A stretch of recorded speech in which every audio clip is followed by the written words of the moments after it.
very surprising news that came out just before I appeared on Todd Alba's show. We were looking at news coming across the wires, and suddenly up comes the note that the warden of the Waupun Correctional Institution, Randall Hepp, had been arrested and booked at the Dodge County Jail.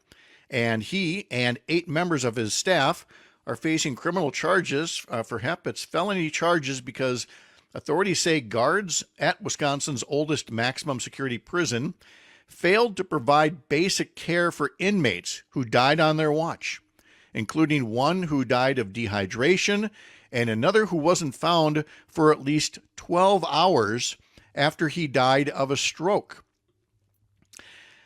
This is not something you expect to hear. We were aware of stories about an increased number of prisoner deaths there. There had been concerns as well about smuggling of drugs. It's something you hear about quite a bit, and so you don't know if this is something that is, I hate to say business as usual, but you hear it so often you wonder. But clearly something here rose to a level that includes misconduct and office charges for Hepp. The other 8 face charges of felony inmate abuse. 3 of them are also charged with misconduct. Hepp faces 3.5 years in prison if he's convicted. He had announced just last week that he was planning to retire at the end of June. In that email, he told the staff at Waupun that he had helped improve, quote, safety and order at the prison. Dodge County Sheriff Dale Schmidt, who led the investigation, said the operation of the prison was done in a dangerous and reckless manner. 3 of the 4 deaths are subject to federal lawsuits.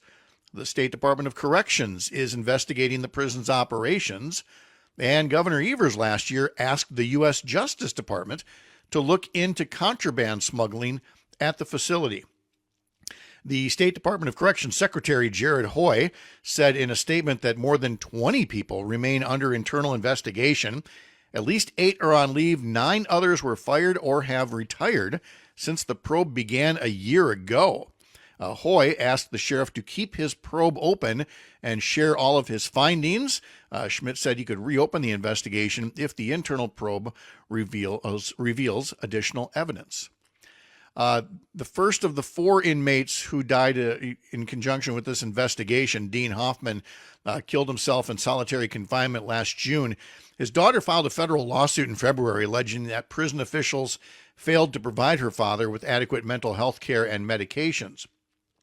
2 others were found dead at the facility in October. One overdosed on fentanyl. The other died of a stroke. And then one more man was found dead at the prison in February. And that death, the sheriff said, was ruled a homicide due to malnutrition and dehydration. One of the men who died of a stroke had told an inmate advocate 3 days before that he needed to go to the hospital, but no action was taken, according to the criminal complaint.